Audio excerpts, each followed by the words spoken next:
காசி மாநகரத்திலே துளசி மகாராஜனுக்கு என் ஐயா கொத்தார வீரசுவாமி அவதாரம் செய்த போது ஆதியிலே வீரன் மதுரைக்கு காவலாக இருந்ததுனால் மதுரை வீரன் அவர்தான் இந்த கொத்தார வீரன்.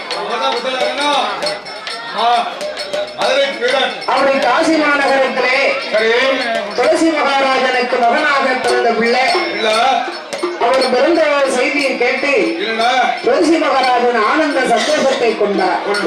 காசி மாநகரத்து மக்களை எல்லாம் வரவழைத்து அநேக காலம் பிள்ளை இல்லாமல் பிறந்தவென்ற செய்தி பிறந்த இந்த குழந்தைக்கு தான தர்மங்களை வழங்க வேண்டும் என்று அந்த துளசி மகாராஜன்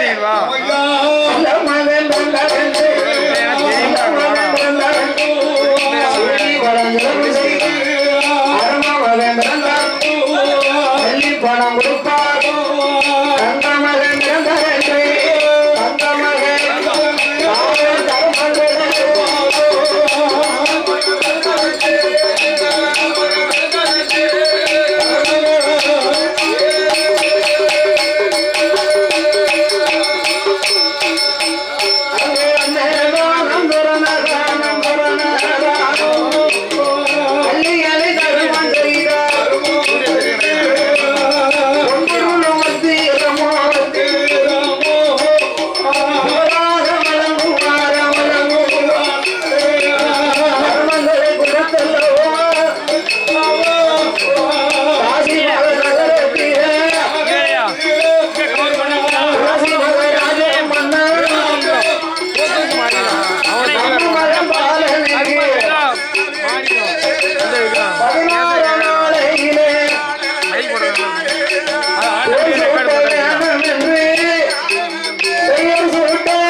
மக்களுக்கு தான தர்மங்களை எல்லாம் வழங்கி தானத்திலே உயர்ந்ததானம் அன்னதானம் தானே.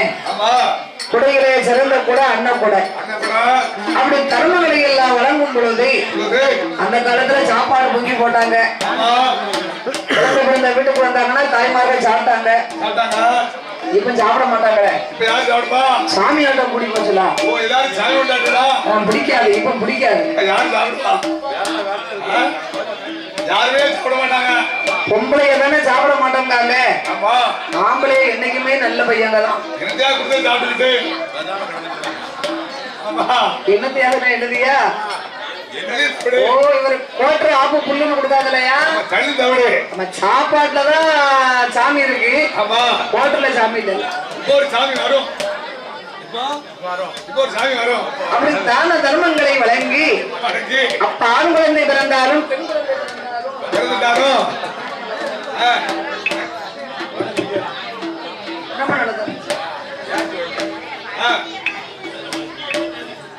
சாப்பாடு கொடுத்தாங்க. ஆமா இப்ப ஆம்பளை பிறந்த ஆப்பு பொட்டை பிள்ளை பிறந்தா கோட்டரும். இது அதுதான் தர்மம். இப்போ தர்மங்களை வழங்கி 16ஆம் நாளையிலே குழந்தைக்கு நாம் பேர் சூட்ட வேண்டும் என்று காசி மாநகரத்தை உள்ள மக்களை எல்லாம் வரவழைத்தார்கள்.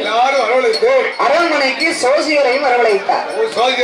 அவன் குழந்தைக்கு பேர் கொடுக்கணுமானாலும் சோசியர் தான் வரணும். இப்ப சோசியர்ல வேண்டாம். கம்ப்யூட்டர்ல பேரை பார்த்து வச்சுக்கிட வேண்டியதான். சாமி பேரை சொன்னோம்னு பேருக்கு சொல்லிட்டு கூப்பிடுறது கூட சொன்னா பேரு தான். வாய்க்குள்ளே நுழைய மாட்டேங்க போல பேர். அப்புறம் ஒரு பேர் வந்து பாத்தீங்களா கோட். சாமி இப்போ சினிமா மாடல் ஆகி போச்சு. இதெல்லாம் நாமல் விடக்கூடிய பேர். அதனால சோசியரை வரவழைத்து சாதக பலனை பார்த்து பேர் சூட்ட வேண்டும் என்று அப்பதான் சோசியர் சொன்னார்.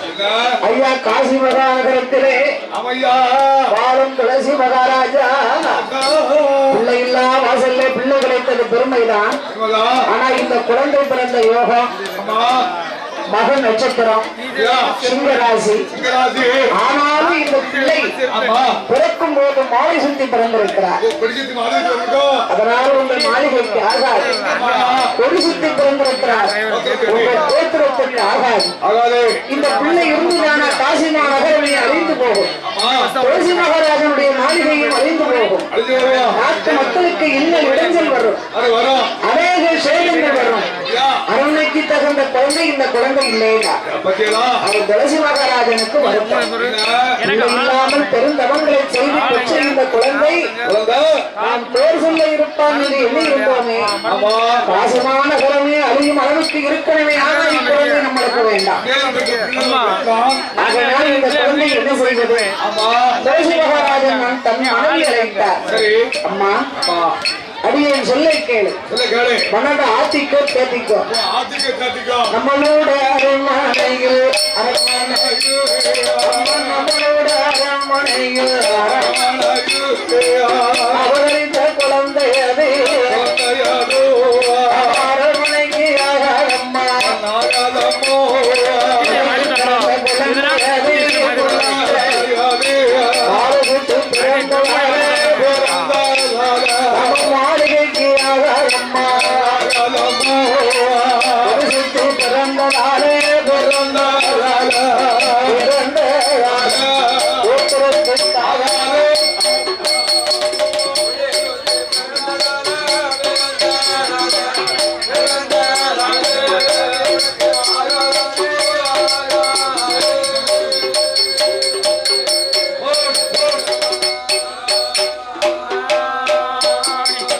குழந்தை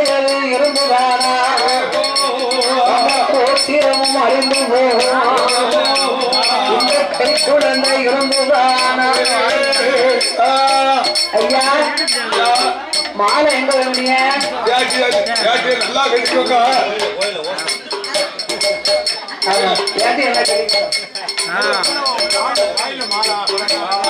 பெரிய மாலையா இருக்கு.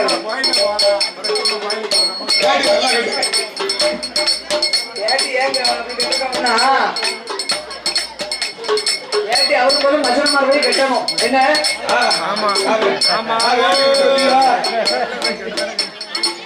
காசிமா நகரம் அழியும் அளவுக்கு பிறந்த இந்த குழந்தை நம்மளுக்கு வேண்டாம். அம்மா துளசி மங்கையே, குழந்தைய தந்தை விடுங்க. கொஞ்ச நேரம் மன வருத்தமாகத்தான் இருந்தா. அப்புறம் தான் எண்ணினார், நாட்டுக்கு ஆகாத இந்த குழந்தை நாம் வீட்டுக்கு இருக்கக்கூடாது என்ற குழந்தையை எடுத்து துளசி மன்னனுடைய கை கொடுத்தார். மன்னனோ தன்னுடைய சேவக படைகளை அழைத்தார். சேவக படைகளை எல்லாம் அழைத்து இந்த குழந்தை நாமுடைய அரண்மனைக்கு கானகத்தில் வைக்கும்படி கட்டளையிட்ட துளசிராஜ மன்னன் இட்ட வாக்குப்படி அரண்மனை தன்னடியிலே சேவக படைகள் எல்லாம் குழந்தையை தந்தை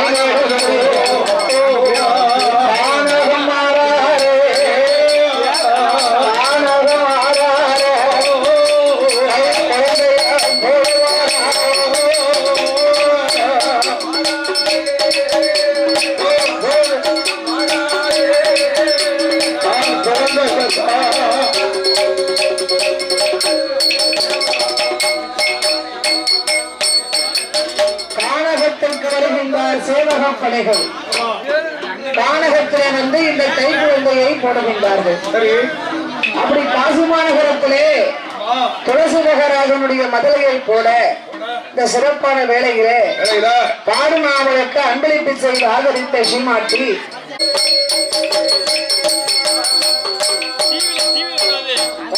எடுத்து வாய்நறைய முத்தமிட்டுக் கொண்டு இந்த குழந்தையை யாரிடத்தில் ஒப்படைப்பது என்று அவமுனிவரோ அணுகுகிறார். கொண்டிருக்கிறார். அந்த வேளையிலே சின்னாம்பகனையும் அவருடைய மனைவியும் ஆவாரம்பட்டை வெட்டுவதற்காக இந்த வழியாக வந்து கொண்டிருக்கிறார். அப்படி வருகின்ற பொழுது ஐயாவுக்கு யோகத்தை பாருங்க. பிறந்ததோ ராஜகுலம், வளர்ந்ததோ பகடைகுலம், வீரனாக இருந்ததோ மதுரமா நகரத்திலே திருமலை நாய்க்கருக்கு மீனாட்சி அம்மாளுக்கு முன்னோடி காவலாக கொத்தாள வீரன் பிறவி ஐயாவும் மக நட்சத்திரத்தில் பிறவி செய்தார்கள். மகத்தில் பிறந்தவர்கள் சுகத்தை ஆழ்வார்கள். மகத்தில் பிறந்தவங்க சுகத்தை ஆழ்வார்களாம். நாட்டுக்கே ராஜாவா இருக்கலாம். கோட்டை கட்டி பெரிய ராஜா சின்னாம்பகனையும் அவருடைய மனைவியும் ஏற்கனவே அவர்களுக்கும் பிள்ளை இல்லை.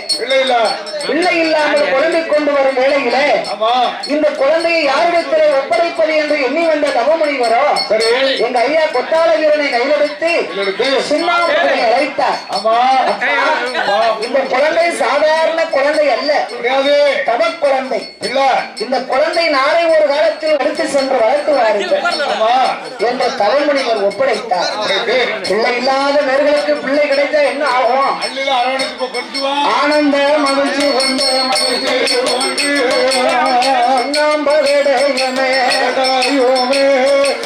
மரணவனகையிலே எடுத்து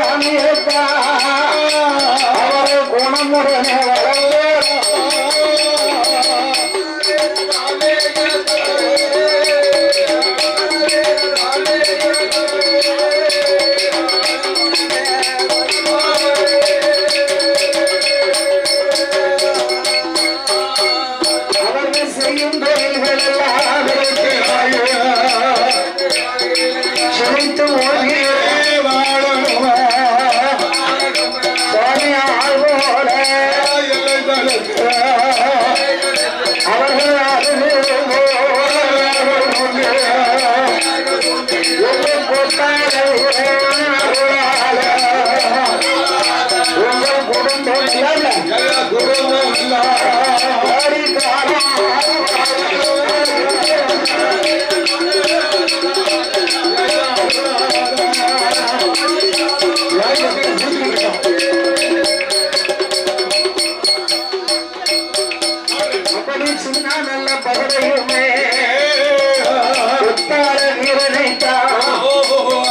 அரண்மனைக்கு கொண்டு வந்து குழந்தையை பார்த்தால் ராஜவம்சமாக தெரிகிறது. அதனால இந்த குழந்தையை பகடைகுல மக்களுக்கெல்லாம் அறிக்கை கொடுத்து சின்னாம்பகனை தன்னுடைய மகனுக்கு வீரன் என்று பெயர் கொடுத்தார்.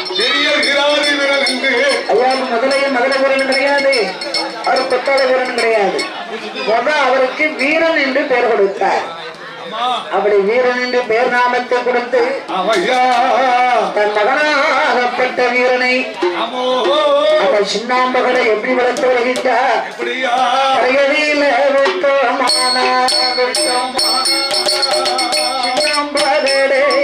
சின்னாம்பகனையும் சின்னாம்பகனை மனைவியவா மனைவி தன்னைக்கால் நோகும் என்று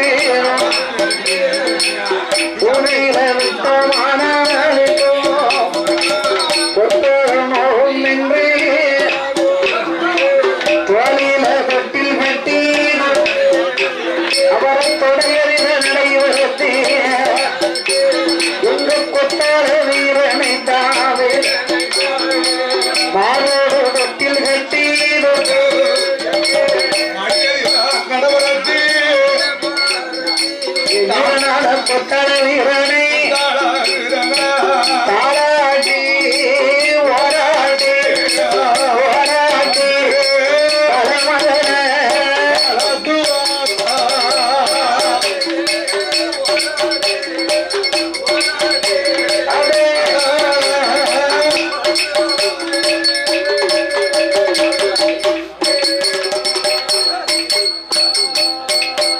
அப்படியே ஐயா கொத்தாள வீரசாமியை நாளொரு மேனியும் பொழுது ஒரு வண்ணமுமாக கரையிலே விட்டால் தண்டைக்கால் நோகும், பூமியில் விட்டால் பொற்பாத நோகும் என்று சுண்ணாம்பகளையும் தன்னுடைய மனைவியுமாக தாளாட்டி ஓராட்டி வளர்த்து வருகின்றார்கள்.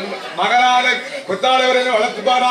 அவர் வளர்த்து வர நாளையிலே வீரனாகப்பட்ட கொத்தாள வீரசாமிக்கு வட்டியில சாதம் போட்ட வட்டியில சாதம் வட்டியில சாதம் போட்ட அவசாகம் போட்ட வாரி உண்ண மாட்டேன் கொத்தாள வீர வாரி உண்ண மாட்டேன்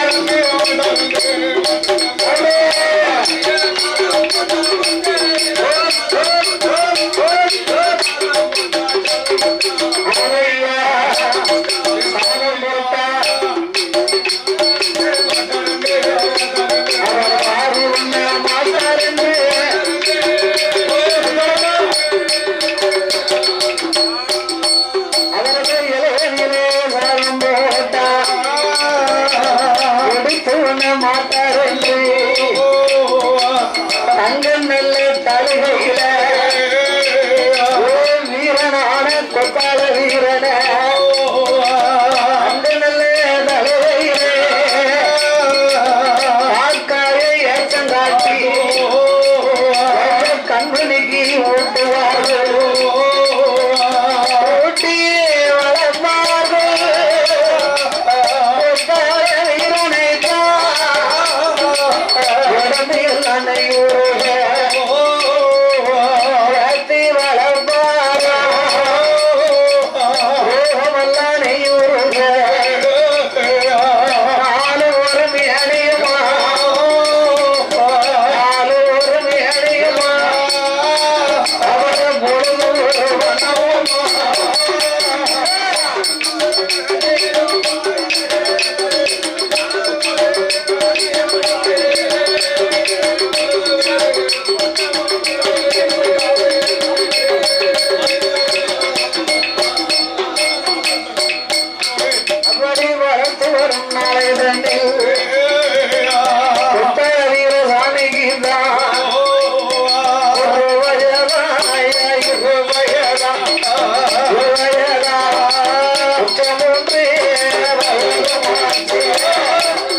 நல்ல பகடையுமே